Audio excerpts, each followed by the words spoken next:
example of a food that's a vaccine? You recognize? Yes.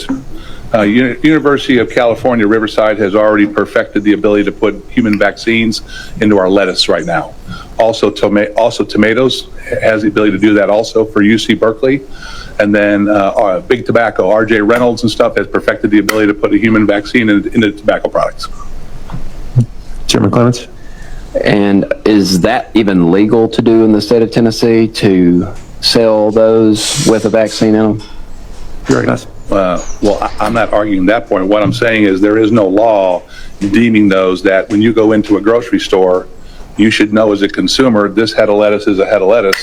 The head of lettuce right next to it could contain a vaccine in it. All we're saying is if it does have the vaccine in it, make sure it's listed as a pharmaceutical so people can get the proper dosage. Example of a food that's a vaccine? You recognize? Yes. ನಾನು ಕೆಲವಷ್ಟು ವಿಡಿಯೋಗಳನ್ನ ಬೇರೆಯವ್ರದ್ದು ತಗೊಂಡು ತೋರಿಸ್ತಾ ಇರ್ತೀನಿ. Reason ಏನು ಅಂದ್ರೆ ಇಲ್ಲಿ ಕೆಲವಷ್ಟು ಪ್ರೂಫ್ಗಳು ಬೇಕಾಗುತ್ತೆ, ಜನ ನಂಬೋದಿಲ್ಲ, ಅದಕ್ಕೋಸ್ಕರ ಈ ಪ್ರೂಫ್ ವಿಡಿಯೋಗಳನ್ನ ತೋರಿಸ್ತಾ ಇರ್ತೀನಿ ಅಷ್ಟೇ. ಇಲ್ಲಿ ಏನ್ ಹೇಳ್ತಾ ಇದಾರೆ, ವ್ಯಾಕ್ಸಿನೇಟೆಡ್ ಫುಡ್, ನಾವು ತಿನ್ನುವಂತ ಟೊಮೊಟೊ, ಬ್ರೋಕ್ಲಿ, ಸಿಗರೇಟು, ಇದ್ರಲ್ಲೆಲ್ಲ ಕೂಡ ವ್ಯಾಕ್ಸಿನ್ ನ ಇನ್ಕ್ಲೂಡ್ ಮಾಡ್ತಾ ಇದಾರೆ. ನಮ್ಗೆ ಗೊತ್ತಿಲ್ಲ, ವ್ಯಾಕ್ಸಿನೇಟೆಡ್ ಕಂಟ್ರಿಗಳಾಗ್ತಾ ಇದೀವಿ, ಬಾಡಿಗಳಾಗ್ತಾ ಇದೀವಿ ಅಂದ್ರೆ ನಮ್ಮ ದೇಹಕ್ಕೆ ವ್ಯಾಕ್ಸಿನ್ ನ ಇಂಜೆಕ್ಟ್ ಮಾಡ್ತಾ ಇದಾರೆ. ಇಂಜೆಕ್ಷನ್ ತಗೊಳಲ್ಲ ಅಂತ ಎಷ್ಟೋ ಜನ ರಿಜೆಕ್ಟ್ ಮಾಡ್ತಾರೆ. ಅದೇ ಕಾರಣಕ್ಕೆ ಇವತ್ತೇನ್ ಮಾಡ್ತಾ ಇದಾರೆ, ತಿನ್ನುವಂತ ಟೊಮೊಟೊ, ಆಲೂಗೆಡ್ಡೆ, ಬ್ರೋಕ್ಲಿ, ಈ ತರದ ಎಲ್ಲಾ ಫುಡ್ ಗಳಲ್ಲೂ ವ್ಯಾಕ್ಸಿನ್ ನ ಇನ್ಕ್ಲೂಡ್ ಮಾಡ್ತಾ ಇದಾರೆ. ಇದೆಲ್ಲ ಯಾವ ಕಾರಣಕ್ಕೆ? ಅವ್ರು ಹೇಳೋದು ಇದು ಯಾವುದೇ ರೀತಿ ಲಾ ಇಲ್ಲ, ನಾವು ಇಲ್ಲಿ ಅದನ್ನ ಕೊಳಿದೇ ಇರೋದಕ್ಕೋಸ್ಕರ ವ್ಯಾಕ್ಸಿನ್ ಗಳನ್ನ ಬಳಸ್ತೀವಿ ಅಂತ ಹೇಳ್ಬೋದು. ಆದ್ರೆ ಆ ವ್ಯಾಕ್ಸಿನ್ಗಳು ನಮ್ಮ ದೇಹದ ಮೇಲೆ ಯಾವ ರೀತಿ ಪರಿಣಾಮ ಬೀರ್ಬೋದು ಹೇಳೋದಕ್ಕಾಗೋದಿಲ್ಲ. ಅಂತ ವ್ಯಾಕ್ಸಿನ್ ಗಳನ್ನ ನಮ್ಮ ದೇಹಕ್ಕೆ ಇಂಜೆಕ್ಟ್ ಮಾಡ್ತಾ ಇದಾರೆ. ಇದು ಲೀಗಲ್ ಅಲ್ಲ ಅಂತ ಗೊತ್ತಿದ್ರು ಕೂಡ ಇಂಜೆಕ್ಟ್ ಮಾಡ್ತಾ ಇದಾರೆ. ಅದನ್ನ ನಾವು ತಿಂದು ಬದುಕ್ತಾ ಇದೀವಿ ಅಂದ್ರೆ ಲೆಕ್ಕ ಹಾಕೊಳ್ಳಿ ನಮ್ಮ ಪರಿಸ್ಥಿತಿ ಯಾವ ಮಟ್ಟಕ್ಕೆ ಹೋಗುತ್ತೆ. ಎಷ್ಟೋ ದೇಶದ ಜನರು ಇವತ್ತು ಆಲ್ರೆಡಿ ಯಾವ ಮಟ್ಟಕ್ಕೆ ಹೋಗ್ಬಿಟ್ಟಿದ್ದಾರೆ ಅಂದ್ರೆ ನಮ್ಗೆ ಈ ದೇಶಗಳೇ ಬೇಡ, ನಾವು ದೇಶ ಬಿಟ್ಟು ಹೊರಗಡೆ ಹೋಗ್ಬಿಟ್ಟು ಎಲ್ಲೋ ಕಾಡಲ್ಲಿ ಇರೋ ತರ ಬದುಕೊಂಡ್ಬಿಡ್ತೀವಿ, ನಾವೇ ಬೆಳ್ಕೊಳ್ತೀವಿ, ನಾವೇ ತಿನ್ಕೊಳ್ತೀವಿ ಅನ್ನೋ ಮಟ್ಟಕ್ಕೆ ಹೋಗ್ಬಿಟ್ಟಿದ್ದಾರೆ. ಕಾರಣ ಈ ವ್ಯಾಕ್ಸಿನ್ ಅನ್ನೋದು ಮುಂದೆ ದೊಡ್ಡ ಮಟ್ಟಕ್ಕೆ ತಿರುಕೊಳ್ತಾ ಇದೆ. ಆ ವ್ಯಾಕ್ಸಿನ್ ಇಂದ ಕಾಯಿಲೆಗಳು ಕೂಡ ಹರಡಬಹುದು. ನಮ್ಮ ಫ್ರೀಕ್ವೆನ್ಸಿನ ಸ್ಟಡಿ ಮಾಡ್ತಾ ಇದ್ದಾರೆ, ಆ ಬೇಸ್ ಮೇಲೆ ಕೆಲವಷ್ಟು ವ್ಯಾಕ್ಸಿನ್ ಗಳನ್ನ ಕೊಡ್ತಾ ಇದ್ದಾರೆ. ಆ ವ್ಯಾಕ್ಸಿನ್ ಇಂದ ಕೆಲವಷ್ಟು ಸ್ಯಾಂಪಲ್ ಫಿಲಮ್ಗಳು ಬಂತು, ಅದ್ರಲ್ಲಿ ತೋರಿಸೋದು ಒಂದು ರೀಸನ್ ನ, ಇದ್ದಕ್ಕಿದ್ದಾಗೆ ಜನ ನಿಂತಿರೋ ಜಾಗದಲ್ಲೇ ಬಿದ್ದೋಗ್ತಾರೆ. ಎಲೆಕ್ಟ್ರೋ ಮ್ಯಾಗ್ನೆಟಿಕ್ ಫೀಲ್ಡ್ ಅನ್ನೋದು ಬಾಡಿಗೆ ಈಸಿಯಾಗಿ ಇಂಪ್ಯಾಕ್ಟ್ ಮಾಡುತ್ತೆ ಆ ವ್ಯಾಕ್ಸಿನ್ ಗಳ ರಿಯಾಕ್ಷನ್ ಇಂದ ಅಂತ ಕೂಡ ತೋರಿಸ್ತಾ ಇದ್ದಾರೆ ಫಿಲಮ್ಗಳಲ್ಲಿ. ಇದು ಸತ್ಯಾನ ಸುಳ್ಳ ಅಂದ್ರೆ ನಾನು ಅದೇ ಹೇಳಿದ್ದು, ಕೆಲವಷ್ಟಕ್ಕೆ ಕ್ವಶನ್ ಮಾರ್ಕ್ಗಳೇ ಉಳ್ಕೊಂಡ್ಬಿಡುತ್ತೆ. ಆದ್ರೆ ಇಲ್ಲಿ ಮಾಡ್ತಾ ಇರೋದಂತೂ ಸತ್ಯ. ಅದನ್ನೇ ಲೀಗಲ್ ಆಗಿ ಕೋರ್ಟ್ಗಳಲ್ಲಿ ಕೇಳ್ತಾ ಇದ್ದಾರೆ. ಕ್ಯಾಲಿಫೋರ್ನಿಯಾ ಯೂನಿವರ್ಸಿಟಿ ಸ್ಟಡಿ ಮಾಡಿರೋ ಪ್ರಕಾರ ತಿನ್ನುವಂತ ಟೊಮೊಟೊ, ಬ್ರೋಕ್ಲಿ, ಇನ್ನ ಬೇರೆ ಬೇರೆ ಫುಡ್ ಗಳಲ್ಲಿ ವ್ಯಾಕ್ಸಿನ್ ನ ಇನ್ಕ್ಲೂಡ್ ಮಾಡ್ತಾ ಇದ್ದಾರೆ.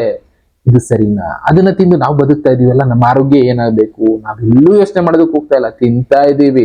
ಯಾವತ್ತು ಕಾಯಿಲೆ ಬರುತ್ತೋ, ಯಾವಾಗ ಏನಾಗುತ್ತೋ ಏನು ಗೊತ್ತಾಗೋದಿಲ್ಲ ಅಂತ ಪರಿಸ್ಥಿತಿನಲ್ಲಿ. ಏಕೆಂದ್ರೆ ಬೀಜಗಳಲ್ಲಿ ಕೂಡ RNA ಮಾಡಿಫಿಕೇಶನ್ ಎಲ್ಲ ಮಾಡಿ ಬಿಡ್ತಾ ಇರೋದ್ರಿಂದ ಬೀಜ ಕೊಳಿಯೋದಿಲ್ಲ. ಹಣ್ಣುಗಳು ನಮ್ಗೆ ಲುಕ್ಕಿಂಗ್ ಚೆನ್ನಾಗಿ ಕಾಣಿಸುತ್ತೆ, ಸಾಕು, ನಮ್ಗೆ ಚೆನ್ನಾಗಿ ಕಾಣಿಸ್ಬೇಕು, ಕೊಳ್ತಿಲ್ಲ, ಕಾಸ್ಟ್ ಕಡಿಮೆ ಇದೆ, ತಗೊಂಡ್ ತಿಂತೀವಿ. ವಿಷ ಆದ್ರೂ ಪರವಾಗಿಲ್ಲ ತಿಂತೀವಿ. ಇಲ್ಲಿ ವಿಷಾನೇ ನಮ್ಗೆ ವ್ಯಾಕ್ಸಿನ್ ರೂಪದಲ್ಲಿ ಕೊಡ್ತಾ ಇದಾರ ಅನ್ನೋ ಪ್ರಶ್ನೆಯನ್ನ ಲೀಗಲ್ ಆಗಿ ಮಾಡ್ತಾ ಇದ್ದಾರೆ. ಈ ರೀತಿ ಮಾಡಬಾರದು ಅಂತ ಎಲ್ಲೂ ಕಾನೂನು ಇಲ್ಲ, ನಾವು ಮಾಡ್ತಾ ಇದೀವಿ ಅಂತ ಅವ್ರು ಕೂಡ ಹಂಗೆ ಉತ್ತರ ಕೊಡ್ತಾರೆ. ಇದು ಇವತ್ತಿನ ಪರಿಸ್ಥಿತಿ, ಲೆಕ್ಕ ಹಾಕೊಳ್ಳಿ. ಇದನ್ನೇ ಜ್ಞಾನಿಗಳು ತಿಳಿಸಿದ್ದು. ಒಂದಲ್ಲ ಒಂದು ದಿನ ಜನ ಈ ರೀತಿ ಬದುಕ್ಬೇಕಾಗತ್ತೆ. ಜನ ಊರನ್ನ ಬಿಟ್ಟು, ಸಿಟಿಗಳನ್ನ ಬಿಟ್ಟು ಕಾಡ್ಗೋಗಿ ಬದುಕ್ತಾರೆ ಅಂತ ಈ ವ್ಯಕ್ತಿ ಅದನ್ನೇ ಹೇಳೋದು.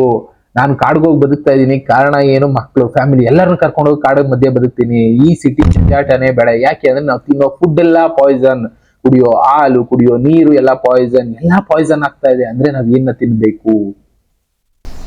The mainstream food system is poisoned.